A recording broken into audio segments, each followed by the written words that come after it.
Kavanaugh witch hunt explodes with Dems now voting all red for first time ever.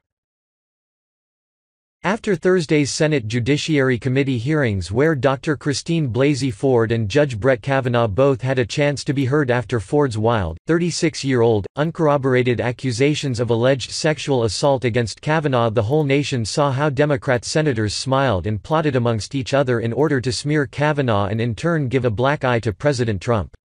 But as is reporting, what happened is that instead of firing up the left to go out and vote blue, they may have fired them up to go out and vote red. This Kavanaugh-Ford thing has convinced me of one thing: on Election Day, for the first time ever, I am voting all red. I am sick of the left. I just told my wife that. I used to go through the ballot. From here on out, I vote straight ticket Republican. Crazy thing, I am a former Democrat. Democrat Party today is filled with power-hungry leftist. Not my party. Same. I used to refuse to claim a party, I voted for the best candidate.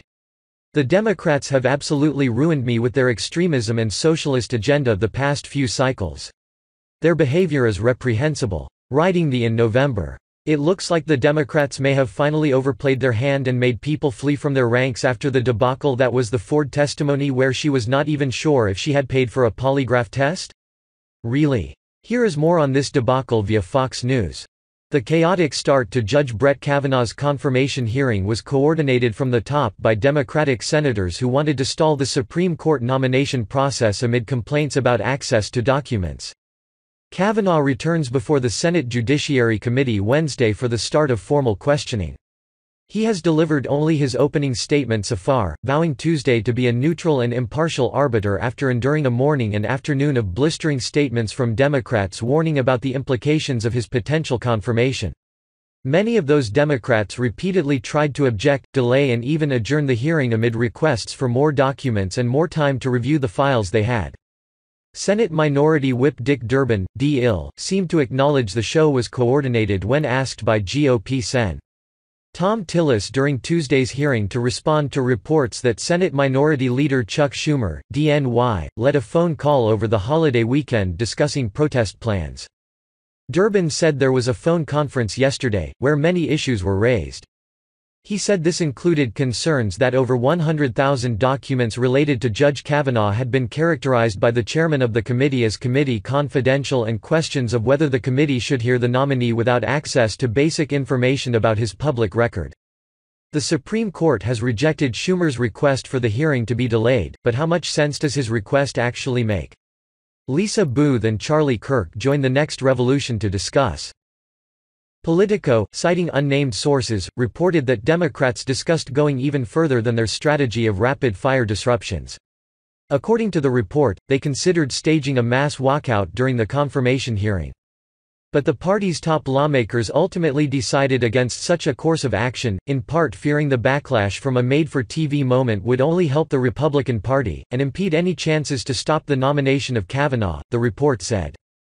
The consideration of such a drastic move revealed a split between the party's more liberal wing, who wished to stop the confirmation of Kavanaugh by all means necessary, and more senior Democrats, who believed the nomination should be defeated only by following rules and norms. The Democrats ultimately came to a compromise, a disruptive and chaotic hearing, Politico reported.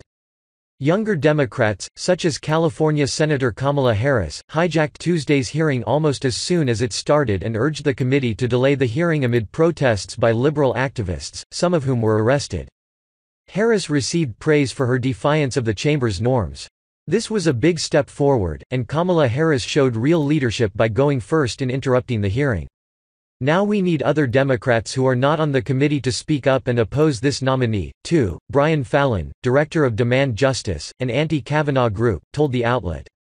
By not staging a walkout, however, Democrats also allowed themselves to become part of the process and grill Kavanaugh in the upcoming hearings, hoping to mobilize opposition to his candidacy.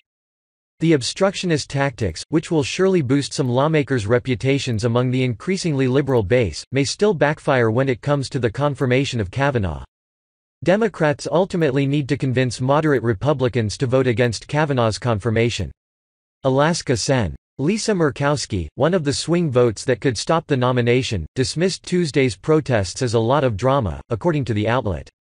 Meanwhile, another viral moment from Tuesday's hearing, when Fred Guttenberg, father of Jamie Guttenberg who was killed in the Parkland shooting, was seen approaching Kavanaugh for a handshake, only for the nominee to walk away, also was the result of some planning.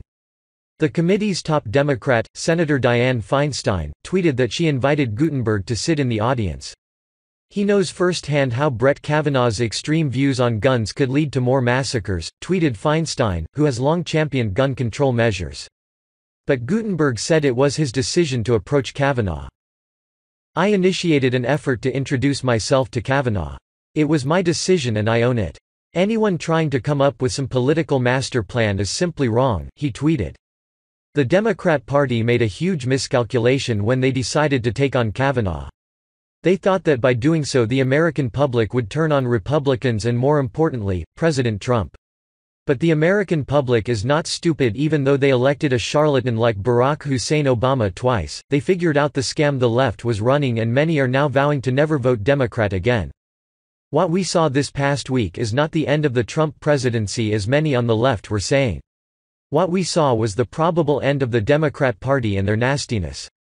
I have always heard the saying, "Do not throw stones when you live in a glass house." Well, when your party celebrated someone like Bill Clinton and Ted Kennedy, maybe they should have just be quiet and voted. Like the Republican Party did with both Kagan and Sotomayor.